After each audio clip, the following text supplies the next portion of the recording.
दलजीत के हक च MS बिट्टा आए ने। उन्होंने कहा कि दलजीत दोसांझ ने कुछ भी गलत नहीं किया। अमिताभ बच्चन के पैरी हाथ लगा के कुछ गलत नहीं किया। सिख नस्ल कुर्सी लिए अमिताभ बच्चन जो है शामिल नहीं सन। यह भी MS बिट्टा वालों कहा गया। नाल उन्होंने कहा कि अमिताभ बच्चन का इस नाल कोई संबंध नहीं सी। दलजीत सिखां ते पंजाबियों की शान ने। कुछ कट्टड़वादी संगठन चाहते हैं कि इस तरह जो है दलजीत ते हमले साधे जान, तो हुण ये दलजीत के पिछे पै गए ने जो कट्टड़वादी संगठन ने। यह भी MS बिट्टा वालों जिक्र किया गया। तो KBC विवाद लैके जो है काफ़ी सुर्खियां च दलजीत दोसांझ बने रहे, क्योंकि कौन बनेगा करोड़पति च दलजीत दोसांझ जाते रहे। इस दौरान वो अमिताभ बच्चन के पैरी हाथ लाते हैं, जिसमें लैके कई जथेबंदियां जो है इस पर एतराज़ जताउंदियां ने कि जो अमिताभ बच्चन ने वो 84 के जो दंगे ने उन्होंने शामिल ने, उन्होंने शमूलीयत है, तो इस तरह दलजीत दोसांझ को अमिताभ बच्चन के पैरी हाथ नहीं लाने चाहिए सी। इस लैके हुण MS बिट्टा दलजीत के हक चाहिए। उन्होंने कहना है कि दलजीत दोसांझ ने कुछ भी गलत नहीं किया। अमिताभ बच्चन के पैरी हाथ लाना कोई गलत नहीं है। कुछ कट्टड़वादी लोग चाहते हैं कि इस तरह जो है दलजीत के पिछे पै के उसके फेम का सहारा लिया जाए। तो इस तरह का जिक्र जो है MS बिट्टा वालों हुण किया गया है, क्योंकि लगातार जो है कई जथेबंदियां जो है दलजीत का विरोध करदियां रही इस चीज़ को लैके कि उन्होंने वालों अमिताभ बच्चन के पैरी हथ क्यों लाए गए। हालांकि दलजीत दोसांझ जो है कई बार इस अजिहे विवादों च घिर चुके हैं। तो हुण कौन बनेगा करोड़पति जो पिछले दिन जाते हैं, जिथे कि उन्होंने वालों करीब 50 लाख की राशि जीती जाती है, जिसनों कि हड़ पीड़तां लई उन्होंने वालों दान किया जाता है ग्लोबल संस्था के नाल मिलकर। तो इस दौरान वो विवादों च भी घिर गए सन, पर इसी लैके हुण MS बिट्टा जो है दलजीत दोसांझ के हक चाहिए।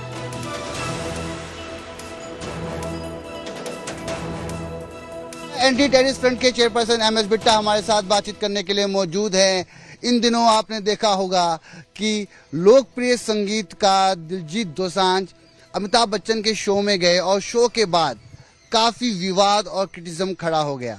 सीधा बात करते हैं, बिट्टा साहब किस तरीके से आप देखते हैं और इस कंट्रोवर्सी को किस नजरिए से आप देख रहे हैं? हमेशा अगर दिलजीत दोसांझ की तरफ से कोई पाकिस्तान की पिक्चर के ऊपर को बात आई नहीं करनी चाहिए थी, तो हम उनके विरोध किया। दिलजीत दोसांझ जी एक वो अच्छे कलाकार हैं हिंदुस्तान के, पंजाब की उस पवित्र धरती के, जो पूरी दुनिया में जाके सिर पे सुंदर दस्तार करके और पंजाबी कल्चर के जिस तरीके से वो अपने हर चीज को पेश करते हैं, उसमें पंजाबियत और हिंदुस्तान का नाम ऊंचा होता है। किसान आंदोलन हो या पंजाब में कोई भी ऐसी स्थिति हो या बाढ़ की हो, दिलजीत दोसांझ कभी पीछे नहीं हटे उससे, चाहे उनका कितना भी कोई नुकसान होने की कोशिश हुई हो। मैं कभी उनके फेवर में नहीं बोला हूं, पर आज एक व्यक्ति ने 85 साल के उम्र के अमिताभ बच्चन, जो हमेशा उसका परिवार हरमंदर साहब में हर 2 महीने के बाद नमस्तक होते हैं, उनके चरणों को, उनके पैरों को हाथ लगाया, आशीर्वाद लिया बड़ों का, तो उसमें विरोध हो गया। ये चंद संगठन के लोग, चंद ये कट्टरवादी खालिस्तानी सोच के लोग ये चाहते क्या हैं? अब किस किस को गाली देंगे? जो दिलजीत दोसांझ पूरी दुनिया के अंदर अपने शो करता है और इस पगड़ी दस्तार की इज्जत बनाता है, अब उसको भी गाली देनी शुरू कर दी, अब उसके भी पीछे पड़ना शुरू कर दिया। क्या होगा एक दिन? दिलजीत दोसांझ गुरु महाराज के चरणों में तो सिर उसका झुकता रहेगा। उसके साथ एक सरदार साहब देखा करो, मिस्टर कांग, कितनी खुली दाढ़ी, सुंदर दस्तार, वो करते रहेंगे, उनको कोई नहीं रोक सकता। उनके दिल के हृदय में पंजाब है, उनके हृदय के अंदर गुरु महाराज है। पर तुम्हारे लोगों से एक दिन ऐसे लोग दूर हो जाएंगे। अरे तुम किसी को हटते नहीं, जो तुम्हारे मुताबिक ना चले तुम पब्लिसिटी की खातिर उसको गाली देना शुरू कर देते हो, ठीक है ना? तो मेरे कहने का मतलब है, बख्शेंगे किसको ये लोग? हमको तो जो कहना कहें, पर ऐसे लोगों को बख्शने की भी नहीं वो छोड़ते, मौके की तलाश में रहते। तू हमारे क्या, तुम तलबानी हो क्या? क्या बुरा किया उसने? पांव को हाथ लगा दिया? कोई बुरा नहीं किया, उसने पांव को हाथ लगाया। अमिताभ बच्चन 84 के दंगों में नहीं था, वो ऐसे व्यक्ति नहीं है, हम उनको जानते हैं। कोई भी पब्लिसिटी लेने के लिए किसी पे इल्जाम लगा देता है, उनका कुछ तल्लक ही नहीं इस चीज से लेकर के। मैं यहाँ पे आपसे ये बात कहना चाहूंगा कि विवाद का मुद्दा ये भी है कि उस समय एक बयान आया था अमिताभ बच्चन का, बड़ा पेड़ है धरती समथिंग, उस तरीके। अमिताभ बच्चन का बयान नहीं था जी। हाँ, उन्होंने भी इस बात का जिक्र किया था। देखो जी, ऐसी कोई बात नहीं। मेरी एक बात सुनो जी, पंजाब में फिर बार बार दोहराना पड़ता, 36,000 लोगों का कत्लेआम आपने कर दिया, 19,000 हिंदू भाइयों का कत्लेआम कर दिया, गांव के गांव खाली करा दिए।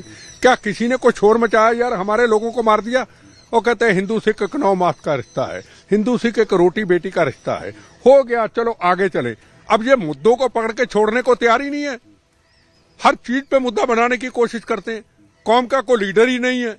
कौन है कौम का लीडर आज बताओ जिनके पीछे ये चलने को तैयार है? ज्ञानी हरप्रीत सिंह जी जो छोड़ा उन्होंने अपनी पार्टी बना ली, मान ने अपनी पार्टी बना ली, वारिस पंजाब अपनी पार्टी बना ली। कौन सी पार्टी है जो कौम की रक्षा करेगी, जो कौम को एक नई सेध देगी कि ये गुरु महाराज के विचार हैं, ये गुरु महाराज की सोच है, ये गुरु ग्रंथ साहब महाराज है, उसमें ये लिखा हुआ है, हमने उसको मुताबिक चलना है। एक सीनियर एक्टर भी हैं, वरिष्ठ क्या कहते हैं कलाकार है अमिताभ बच्चन, वैसे भी उनका पहुंच होना बनता है, जो कि इंडस्ट्री से काफी ताल्लुक रखते हैं दिलजीत दोसांझ। देखो दिलजीत दोसांझ के बारे में फिर आपको कहूं, वो हमारे सिख कौम की शान है, हमारे पंजाबियत की शान है। जहां जहां को पंजाब की बात होती वो अपना पक्ष रखते हैं, मेरा कोई उनसे तल्लक नहीं। पिछली बार आपने मेरी इंटरव्यू ली, पंजाब के पाकिस्तान की एक एक्ट्रेस के साथ उनकी उसी का मैं उनके खिलाफ बोला, नहीं करना चाहिए था। मेरा उनसे क्या तल्लक? जो सिख कौम की हमारी शान है, हमारी इज्जत है, आप उसके पीछे भी पड़ के वो आपसे दूर हो जाएंगे एक दिन। वो कहना जाओ यार जो आपने करना है, अच्छा भी करो बुरा भी कहो, आपने गाली देनी है, मैं अपने काम में मस्त हूं, फिर क्या करोगे आप? नहीं क्या करोगे? अब ऑस्ट्रेलिया में उसके खिलाफ नारे, अब कनाडा में जाएंगे उसके खिलाफ, क्या करोगे नारे लगा के उसके खिलाफ? पूरी दुनिया उसके पास है, कहीं भी जाके वो शो कर सकता है।